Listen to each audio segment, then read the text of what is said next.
네, 안녕하세요. 2D 그래픽 수업입니다. 이번 학기에는 일러스트레이터를 수업을 할 건데요. 우선 이번 장 그리고 다음 장에는 기초적인 부분들에 대해서 한번 수업을 진행을 하겠습니다. 일단은 일러스트레이터라는 프로그램을 까셔야 되겠죠. 일단 크리에이티브 클라우드를 먼저 설치를 하시고 최신 버전으로 다운을 받아가지고 사용을 하면 좋을 것 같아요.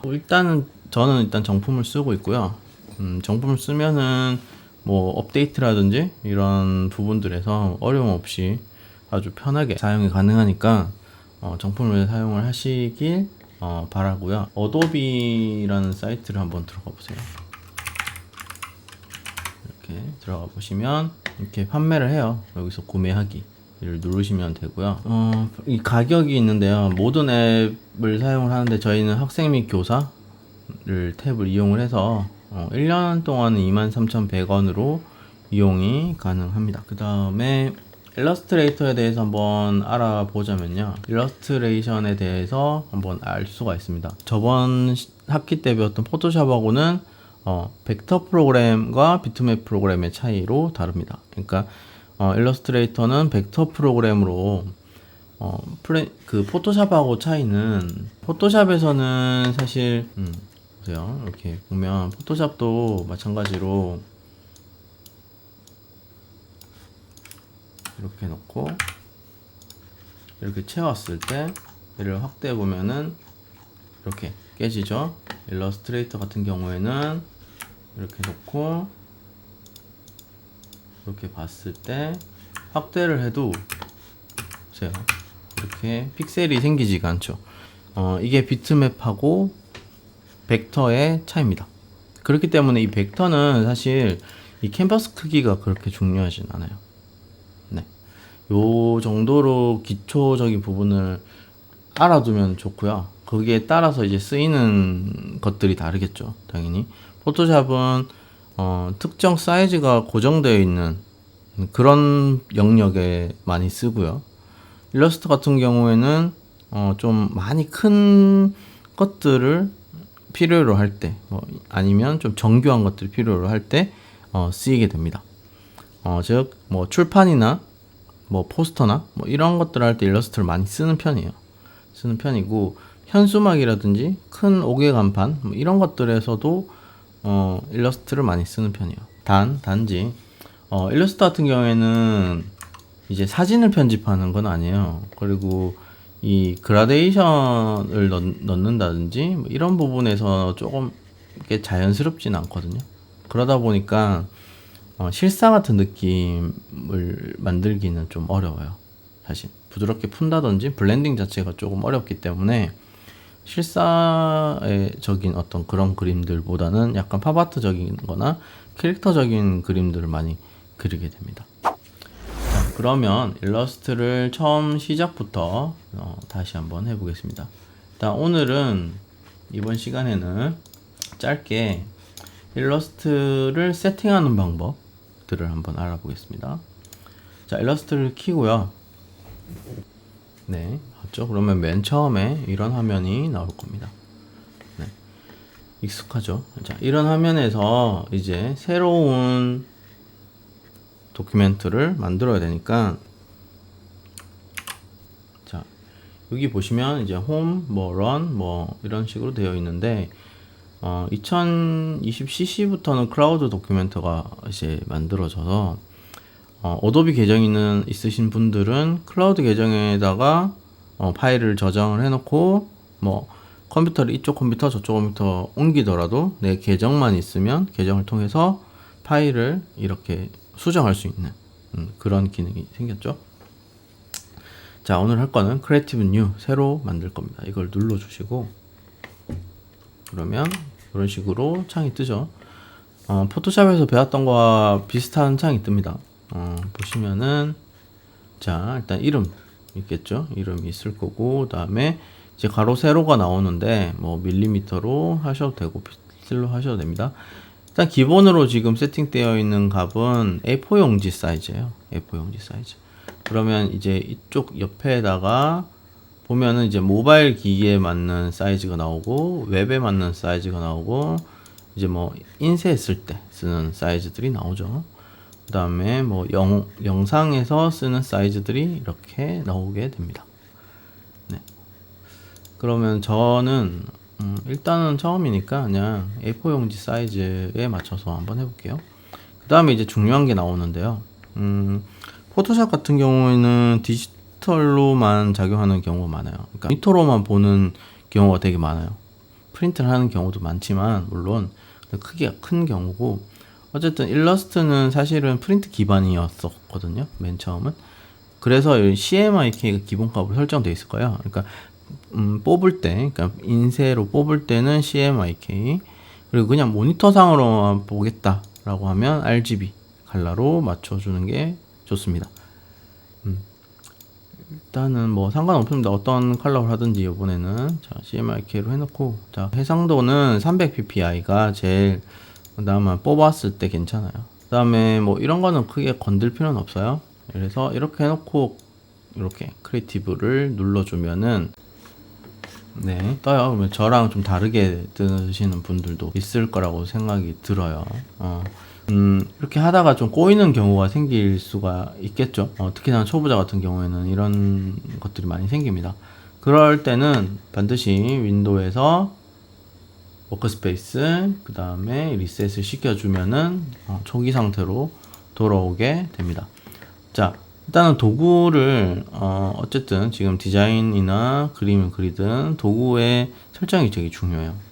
내가 편리한 방법으로 도구를 조금 바꿔야지 일을 할 때, 작업을 할 때 좀 수월하게 작업을 할 수가 있겠죠. 그래서 저 같은 경우에는 이런 식으로 수정을 합니다. 자, 컨트롤 K 누르시면은 이제 환경 설정이 뜨죠. 프리퍼런스가 뜨는데 에디트에서 맨 밑에 프리퍼런스 제네럴 눌러도 똑같이 뜹니다. 자, 여기서 똑같이 저랑 한번 따라 해보시면 좋을 것 같아요.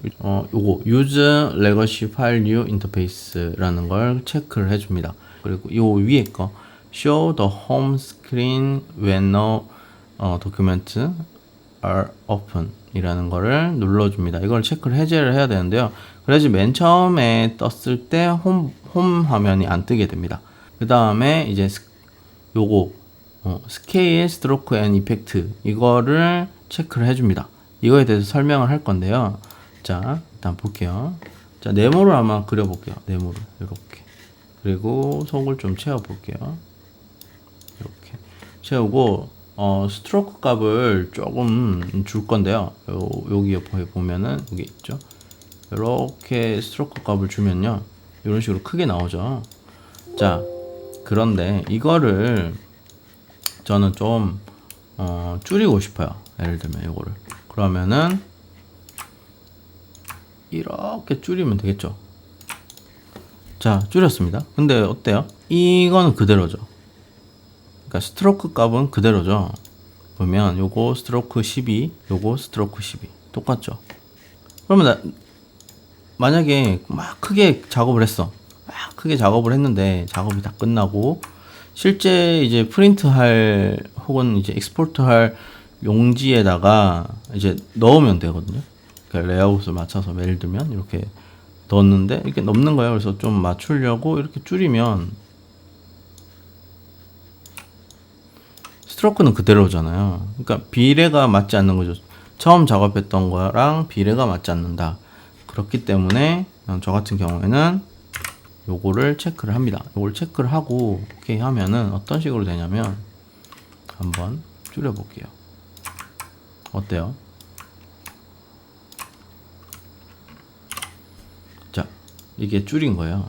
그러면은 아까 거랑 좀 다르죠. 이거랑. 그죠? 같은 비율로 줄어들게 됩니다. 이제는 만약에 이렇게 하기 싫으면 아까 전에 거를 얘를 다시 체크를 해제를 하시면 되겠죠.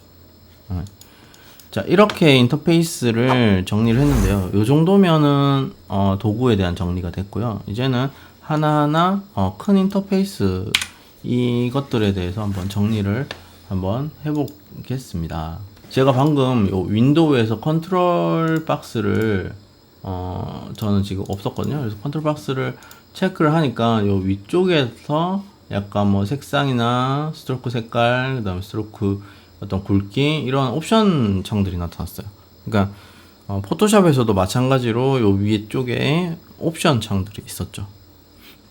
네, 이것들은 옵션을 결정을 하는 겁니다. 예를 들면 뭐 이런 네모 박스나 아니면 타원을 그렸을 때 이렇게 뭔가를 곧 수정할 수 있는 위치라든지 크기라든지 뭐 이런 뭐 앵커 포인트라든지 이런 점들을 수정할 수 있는 옵션들이 나타나요.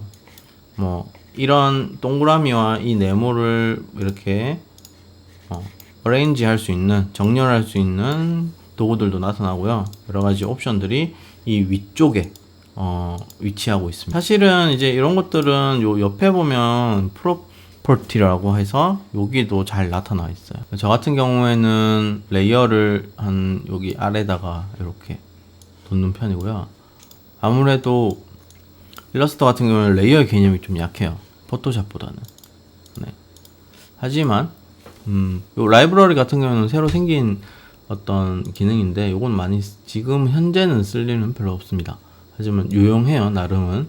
그래서 어쨌든 이렇게 옆으로 놔두고 요 위에 화살표를 체크를 해주면은 요렇게 뜨게 되고요. 패스파인더를 제일 많이 써요. 그래서 윈도우에서 이렇게 패스파인더를 꺼내시고요. 요 중간쯤에다가 놓겠습니다.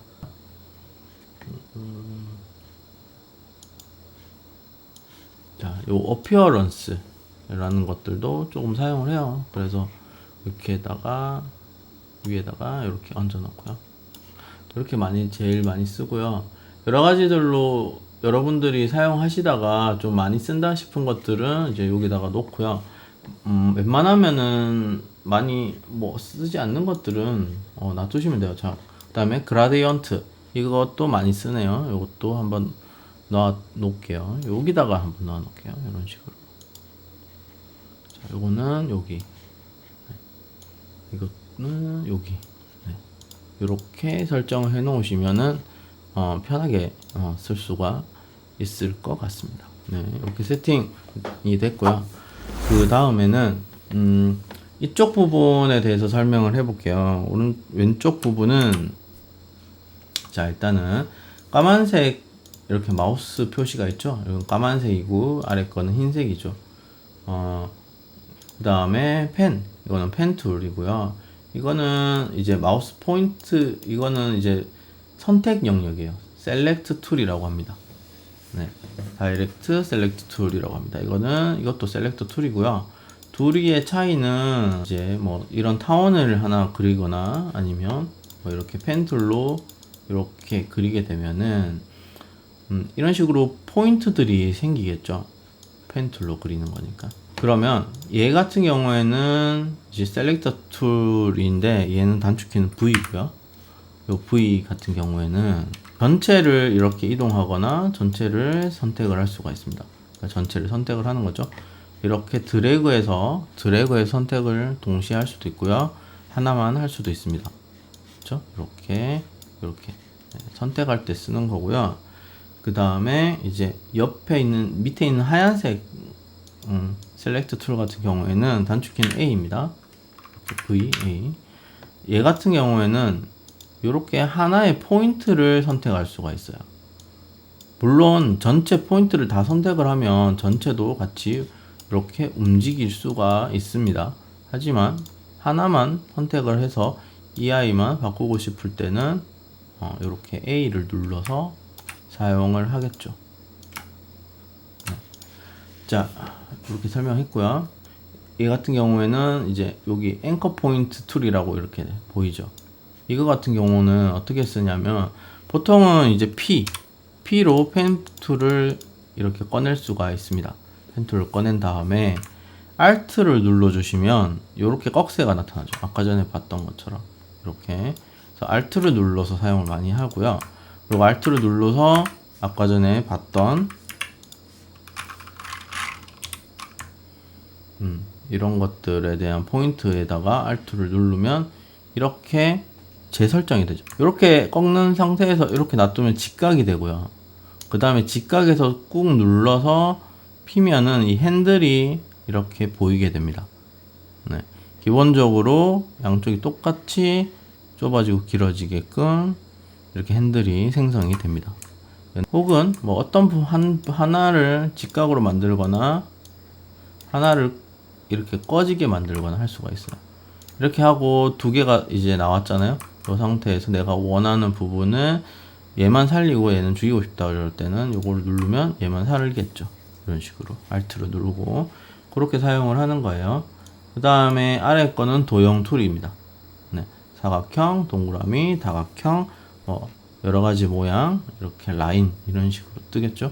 뭐 네모는 네모, 둥근 건 동그라미, 그 다음에 이제 폴리곤 이런 식으로 나오는데, 나올 때 만들 때 만약에 폴리곤에서 드래그를 하지 않으면요, 클릭하고 드래그를 하지 않고 그냥 클릭만 하면 이런 창이 하나 생깁니다. 이런 창에서는 보시면 이제 사이드는 몇 개, 그러니까 뭐 각도겠죠. 이런 건 몇 개 이렇게 되는데 3으로 하면 삼각형이 나오고요. 뭐 4로 하면 사각형이 나오겠죠. 6을 하면 육각형, 8로 하면 팔각형, 9로 하면 고각형이 나오겠죠. 자, 이런 식으로 숫자를, 각도를 설정할 수가 있고요. 그 다음에 스타 툴 같은 경우에도 이렇게 별을 표현할 수가 있어요. 근데 한 번만 눌렀을 때 이 별에 있는 포인트를 내가 설정을 할 수 있습니다. 이렇게 3 하면 삼각형이고요.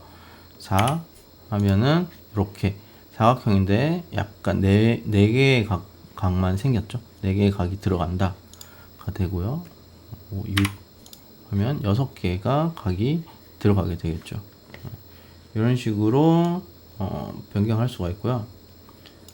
이렇게 뭐 라인도 그릴 수가 있죠. 라인 같은 경우에도 이렇게 설정할 수 있고요. 뭐 클릭 한 번만 하면 이 각도라든지 길이라든지 이런 것들을 내가 설정을 할 수가 있습니다. 이제 브러쉬 툴인데요. 브러쉬 툴 같은 경우에는 이렇게 자연스럽게 그림을 그릴 수가 있어요. 이렇게. 그죠? 근데 조금 보시면 벡터의 차이는 알겠어요. 벡터의 차이를 조금 느낄 수가 있는 게, 지금 마우스를 놓기 전까지는 좀 벡터스럽게 사실 조금 지글지글하게 이렇게 보이다가 손을 딱 놓으면 되게 부드러워지죠. 이게 벡터의 특징인데 이런 식으로 붓도 만들 수가 있다. 그 다음에 볼 거는 텍스트 툴이고요. 뭐 이거는 기본적으로 가로로 쓰게 되어 있고요.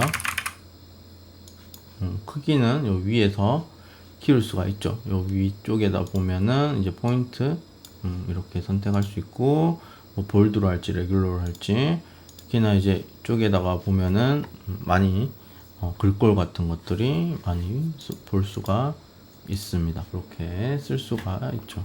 그 다음에는 로테이션 툴이 되겠죠. 여기 삼각형 쪽으로 꾹 누르시면 다른 것들이 나타나요. 로테이션 툴 말고 스케일. 그러면 이 앵커 포인트 설정해 놓은 부분부터 이렇게 부분으로 줄어들고 커지게 됩니다. 이걸 기준이 되겠죠. 그리고 요거는 이제 리플렉트, 그러니까 반전 툴이 되겠죠. 그러니까 만약에 이제 선택을 얘를 이제 잡아놓고 이거를 이제 선택을 하고 앵커 포인트를 여기로 놓고 돌리면 이쪽으로 이렇게 돌아가게, 반전이 되게 만들어주는 툴입니다. 그 다음에 이거는 기준점을 이렇게 잡아두고 이렇게 돌리면 이렇게 왼쪽 오른쪽으로 혹은 위 아래로 하면 이렇게 기울어져요. 특히 글자 같은 거는 쓸 때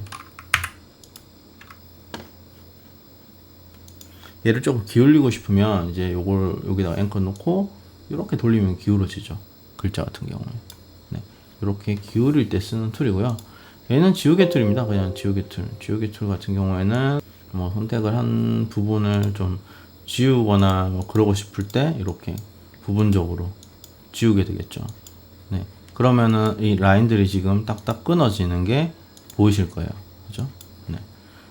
밑에 꾹 누르면 시저 툴이라고 있는데 똑같아요. 가위 툴인데 이렇게 포인트들을 좀 이렇게 잘라 줄 수 있는 그런 툴이 될 것 같습니다.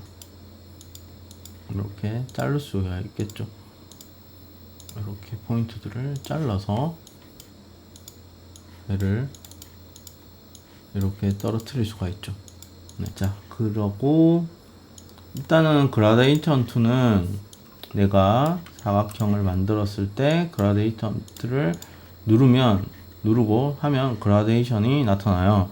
요거 색깔은 사실 어디서 바꾸냐, 요게 요 부분을 이제 더블 클릭하거나 뭐 이렇게 해도 바뀔 텐데, 보통은 이제 요거는 이렇게 위치를 옮길 때 많이 쓰고요. 여기 아까 전에 제가 그라데이션 툴을 이렇게 만들어 놨죠. 요 부분에서 수정을 많이 합니다. 이렇게 흰색 부분의 색깔 이렇게 설정을 하고 오케이. 그 다음에 검정색 부분의 색깔 선택을 하고 오케이 라고 누르시면은 됩니다. 일단 기본적으로 흑백으로 되어 있으니까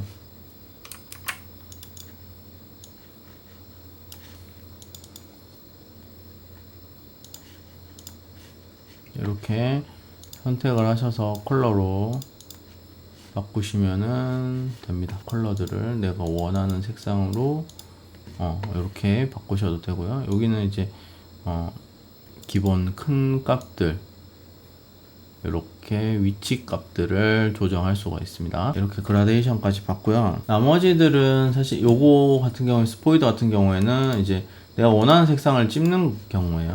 그래서 이건 어떨 때 많이 쓰냐면 이제 이런 별 같은, 만약에 별 색깔이 이제 이런 보라색이었어요. 그러면 별을 하나 만들었는데 이 색깔이 빨간색이고 싶은 거예요. 그럴 때 이제 이제 얘는 단축키는 I입니다. I 눌러서 요거를 선택을 하면 같은 색깔로 바뀝니다. 물론 여기 있는 스트로크 값도 같이 복사가 돼요. 스트로크의 굵기라든지 색깔이라든지. 나머지들은 사실 크게 많이 쓰지는 않아요. 많이 쓰는 기능들은 아니라서, 얘 같은 경우에는 이제 블렌더 툴이라고 해서요. 자, 네모가 하나 있고요. 이렇게.